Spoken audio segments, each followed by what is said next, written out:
Gupta sir, आज आप भगवान वाल्मीकि के प्राकट्योत्सव पे पहुंचे हुए, क्या कहेंगे? देखिए, सबसे पहले तो मैं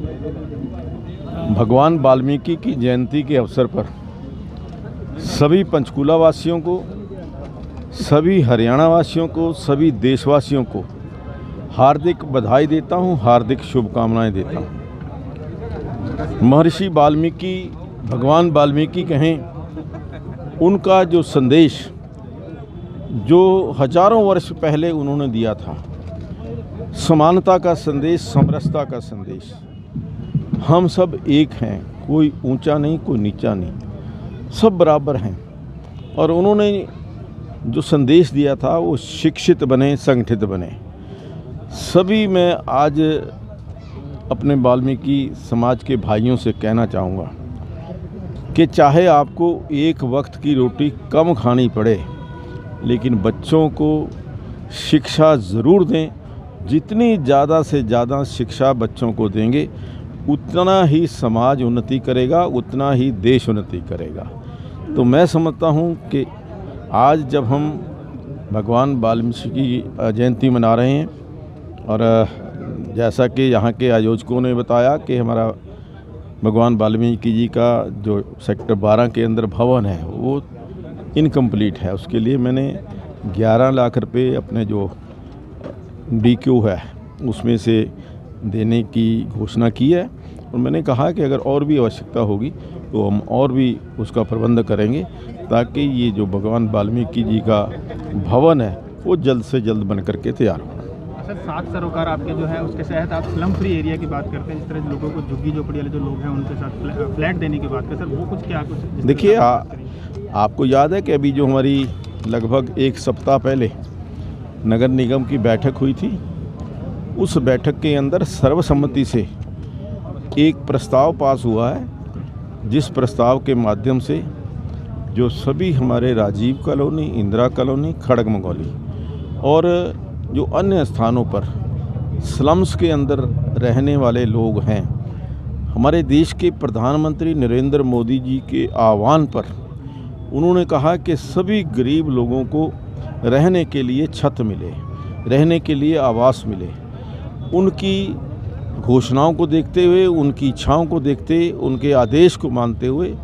हमने यहाँ पंचकुला के अंदर सभी जो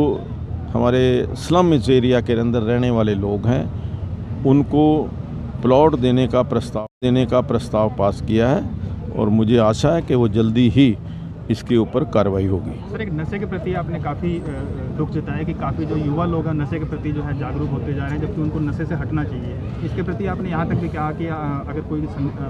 नाम बिना लिए मुझे बताता है तो मैं उस पर कार्रवाई कराऊंगा। सर, ये कुछ कैसे? नहीं, देखिए, मैंने जो अपने 7 सरोकार कहे हैं उनमें सबसे पहला हमारा जो सरोकार है वो है नशा मुक्त पंचकुला। पंचकुला को नशा मुक्त करने के लिए हम पिछले लगभग 2 महीने से एक जागरूकता अभियान हमने शुरू किया है, जो स्कूलों के अंदर जाकर के बच्चों को जागरूक करना, जो RWs हैं, NGOs हैं, उनके माध्यम से जन जागरण करना। और अभी आपने देखा कि पिछले 2 दिन पहले हमने इंद्रधनुष के अंदर एक बड़ा कार्यक्रम, जिसके अंदर नशा मुक्ति का संदेश एक नाटक के माध्यम से हमने दिया। और उस कार्यक्रम के अंदर जहां 1000 बच्चे प्लस हमारी NGOs, RWs, लगभग 1500 लोग वहां उपस्थित थे, उसके साथ साथ 35,000 बच्चों को सीधे अपनी लिंक दे करके स्कूलों के अंदर जो वो कार्यक्रम था वो उनको दिखाया, ताकि उनको एक मैसेज आ सके, उनको ये प्रेरणा मिल सके कि नशा किस प्रकार से अपने आप को, व्यक्ति को खोखला करता है, किस प्रकार से देश के ऊपर भी इसका प्रभाव पड़ता है। क्योंकि यदि